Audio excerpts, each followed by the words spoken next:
आप सभी का बुंगो स्ट्रे डॉग्स के सीजन 5 के एपिसोड 1 में स्वागत है। ये मांगा चैप्टर 78 है। पहले पैनल में हम देखते हैं कि एक व्यक्ति कैसिनो के फेक कॉइन्स का इस्तेमाल कर रहा है। टाकोस खरीदने के लिए उसी पल पूरी ट्रक में धमाका हो जाता है, क्योंकि ये फेक कॉइन्स किसी मिनी बॉम्ब से कम नहीं है। इस धमाके के बाद स्टेट ऑफ इमरजेंसी घोषित कर दी जाती है। इस धमाके का समाचार टीवी पर लाइव दिखाया जा रहा होता है, जिसे कुनिकीदा भी टीवी पर देख रहा होता है। और फिर उसी समय पीछे से हंटिंग डॉग्स के मेंबर जोनो कमरे के अंदर आते हैं। नेक्स्ट सीन में हम देखते हैं कि जोनो को अभी भी लगता है कि आर्म्ड डिटेक्टिव एजेंसी एक टेररिस्ट ग्रुप है, जिसे कुनिकीदा फिर दोबारा खारिज कर देते हैं। ये बात सुनकर जोनो पास वाली कुर्सी पर बैठ जाते हैं और कुनिकीदा को एप्पल ऑफर करते हैं। वो साथ में ये भी कहते हैं कि वो कुनिकीदा को बहुत सम्मान से देखता है। जोनो कुनिकीदा की तारीफ करता है कि कैसे उसने तेचो को शील्ड बनाकर अपने आप को बचाया, और तभी वो उसे एक ऑफर देता है। नेक्स्ट सीन में हम देखते हैं कि जोनो कुनिकीदा को हंटिंग डॉग्स में शामिल होने को कहते हैं, लेकिन कुनिकीदा को यकीन नहीं हुआ कि वो क्या कह रहा है। जोनो अपने ऑफर को रिपीट करते हैं कि आर्म डिटेक्टिव एजेंसी को ढूंढने के बदले में वो कुनिकीदा को रिलीज कर देगा, लेकिन कुनिकीदा इस ऑफर को ठुकरा देते हैं। नेक्स्ट सीन में कुनिकीदा जोनो को कमरे से बाहर जाने को कहते हैं और कहते हैं कि वो कभी भी अपने लोगों को धोखा नहीं देगा। जोनो को यह आंसर निराश नहीं करता है कि क्योंकि उसे पहले से ही पता था कि उसका ऑफर कुनिकीदा रिफ्यूज कर देगा। जोनो को पहले से ही पता था कि कुनिकीदा की एबिलिटी अब कोई काम की नहीं है, क्योंकि उसने अपने दोनों हाथ गंवा दिए हैं, जिससे वो अपनी नोटबुक में नहीं लिख पाएगा। नेक्स्ट सीन में हम लूसी के डायमेंशन वर्ल्ड में देखते हैं, जहां लूसी पूछती है कि अब वे क्या करेंगे, चूंकि उनके मिशन अब फेल हो गए हैं। तभी अत्सुशी सोचता है कि काश उसकी पूरी टीम साथ होती तो वो किसी भी प्रॉब्लम का सोल्यूशन निकाल लेते। तभी उसे डजाई की आवाज सुनाई दी, जो उसे मोटिवेट कर रही है।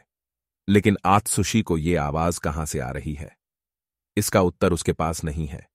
लेकिन वो जरूर मोटिवेट हो गया है और अपने टीममेट्स को भी मोटिवेट करना शुरू कर देता है, परंतु अचानक से वो बेहोश हो गया। नेक्स्ट पैनल में हम देखते हैं कि जोनो कुनिकीदा को ऑफर एक्सेप्ट करने के लिए कुछ टाइम देने की बात करता है, और कमरे से बाहर जाने से पहले ये बताता है कि योसानो उनकी कैद में है, जिससे कुनिकीदा के पास ऑफर एक्सेप्ट करने के सिवाय कोई दूसरा मार्ग नहीं है, क्योंकि योसानो को उसी दिन एग्जीक्यूट करा दिया जाएगा। अगर वो ऑफर को रिजेक्ट कर देता है तो जोनो कमरे से बाहर जाते वक्त कुनिकीदा को अपनी नोटबुक 2 टुकड़ों में लौटा देता है। अब कुनिकीदा अपने कमरे में अकेले है और बहुत ज्यादा रिमोर्सफुल है। कुनिकीदा बहुत जोर से चिल्लाने लगते हैं, और साथ में हम देखते हैं कि कोई स्नाइपर के जरिए कुनिकीदा को टारगेट कर रहा है। नेक्स्ट सीन में हम देखते हैं कि आत्सुशी अभी भी होश में नहीं आए हैं, और लूसी और क्योका बहुत ज्यादा चिंता में है। एनग्यो सोचते हैं कि आत्सुशी के ना जगन्ने का कारण पुष्किन बुलेट्स है, और अगर इसके पीछे के मास्टरमाइंड को नहीं रोका गया तो हजारों लोगों की जानें चली जाएगी। एंगो के लिए सबसे पहली प्रायोरिटी पब्लिक सेफ्टी है, और अगर हालात गंभीर हुए तो वो आत्सुशी को मारने से पीछे नहीं हटेगा। और फिर तभी वो आत्सुशी के ऊपर अपनी गन टारगेट करते हैं, और फिर अचानक से आत्सुशी होश में आ जाते हैं। नेक्स्ट सीन में सिग्मा भी होश में आ जाते हैं और देखता है कि वो जिंदा है। वो गोगोल को पास में खड़े देखता है और पूछता है कि वो जिंदा कैसे है।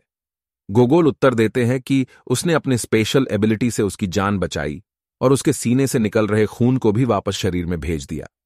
सिग्मा गोगोल से पूछते हैं कि उसने उसकी जान क्यों बचाई, और फिर अपने प्रश्न को बदल देते हैं और पूछते हैं कि गोगोल हॉस्टेज वाली सिचुएशन से कैसे बच निकला।